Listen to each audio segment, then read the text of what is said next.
now I've got two friends on either side of me that had major healing stuff recently, like really close together. And I'm like, is that a sign of the end times? Is the spirit being poured out? You know? So, To me, that's a significant thing. yes. Yeah. So, first off, I want to say that it was the start of last year. We had this crossword puzzle. It's so dumb. It's this giant crossword puzzle, and it said the first 4 words you find are your focus words for this year. I found purpose, miracles, gratitude, and money. I found those 4 words. So my wife comes over, and she hasn't seen. I said, yeah, the first 4 words are your focus words. And I said, I just found, and she goes, don't tell me. And she grabbed it, and she wrote them down. We found the exact same 4 words, both of us, independently.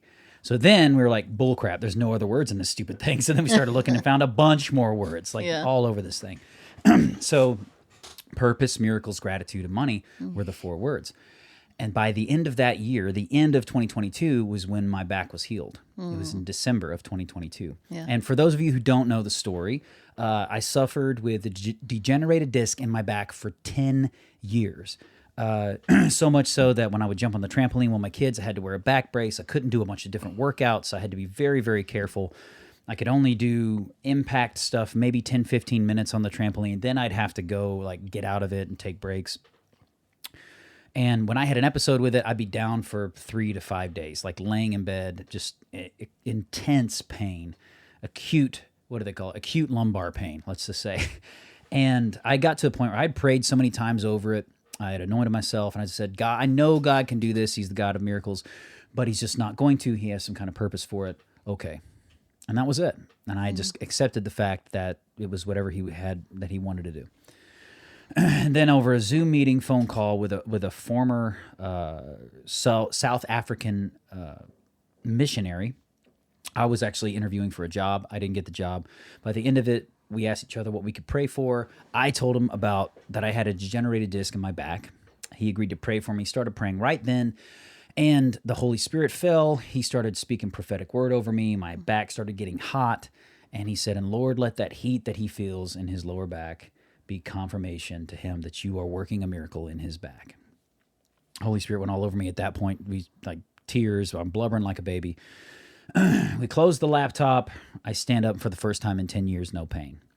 I bend over, touch my toes, no pain. And from then, it's been now 5-6 months where I've been working out twice a day, doing the stuff that I couldn't do before. I was jogging around my subdivision, which I haven't been able to jog in years because it just would lay me up for days, the impact.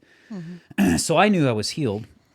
But I had so many friends who were skeptics that they were like, have you ever heard of the placebo effect? Yeah, because the placebo effect's a real deal. You know, when I work in the medical field, I've seen it, man. Like, people can convince themselves that they're healed. And I was like, have you ever heard of, my slogan is, have you ever heard of shutting your mouth? Because you don't know what my pain's like. I love you, but be quiet.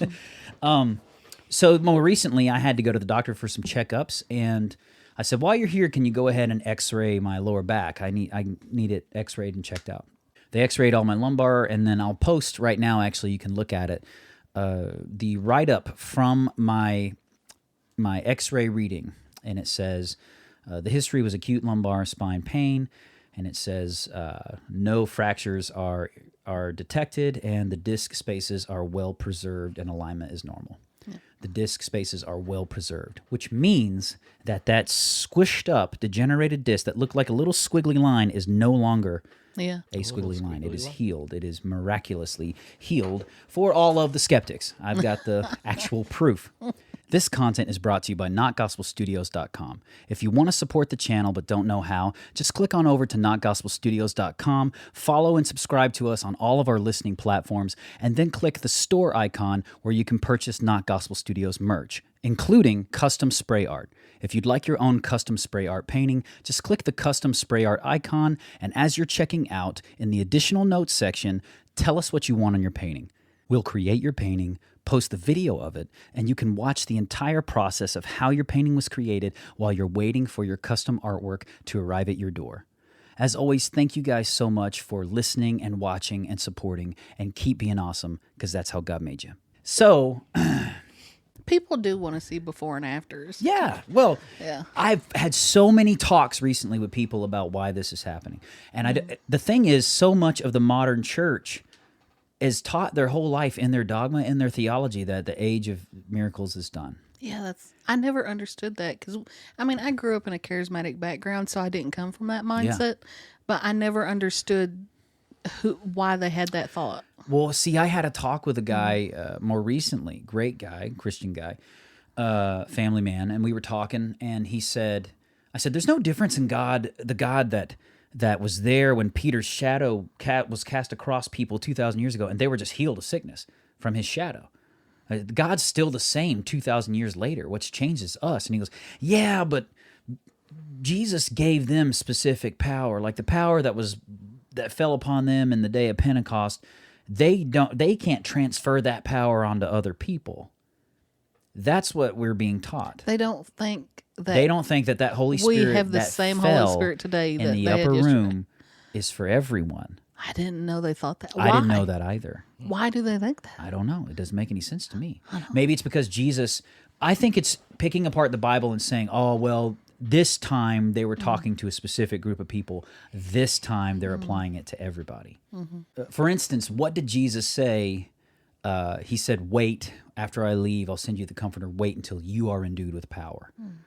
Now, some people, I think, are believing that Jesus is just talking to them specifically and just saying to the disciples, you all wait, I'm going to send you specific power. And I'm like... It made them like little superheroes. Yeah, and that's the age of miracles, to propel our gospel. And I'm like, if that's the case, though, then you get to the freedom to pick and choose when you think they're talking to you and when the Bible's talking to individuals. And that's wrong. Because Jesus is no respecter of persons, and in the garden, he's recorded for saying, neither pray I for these alone, but for all those further on who would believe. So I think they're just caught up in this idea that God brought power to this earth through the Holy Spirit for just the disciples, for just that purpose, and just for spreading the gospel and giving what they needed. And I'm like, God's still the same 2,000 years from then. He's the same today. Yeah. What I think has changed is culture, because we don't need miracles. Tasha wouldn't have had to hold out for her neck miracle. She could have just went to a doctor and got cut up on and whatever. Back then, they didn't have the medicine and didn't have the choice. So if they wanted a healing, if they wanted to be healed from 12 years of bleeding, like the woman who reached out and grabbed Jesus, who'd seen all the doctors, they needed a Messiah. Yeah. And we don't today. Our Messiah is government and free health care. Well, okay. I believe everything you said 100%.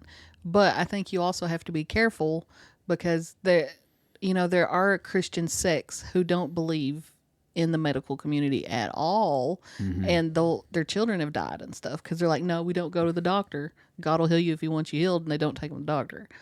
Like, we don't believe that. No. Well, I'm not. Well, the thing is, I would believe that if they were living like Peter.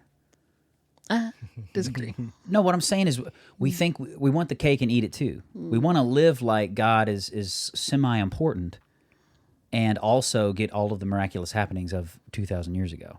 And I'm like, that's probably not what happens. You know what I'm saying? Like Peter, after Jesus was resurrected, Peter and those guys lived like God, and Jesus was the most important thing in the world, and miraculous and miracle signs and wonders followed them. And I believe those things go hand in hand. If we just live like our job's important, and this is important, and this is important, and then Sunday worship is important, I think it's hard to expect God to show up in crazy sometimes ways. when we read the Bible and we're seeing the highlights, we're seeing what happened to them and letters they're writing on specific events, but that's not their entire lives, Like you might hear about some miracles and be like, oh, look at the miracles that happened in his life.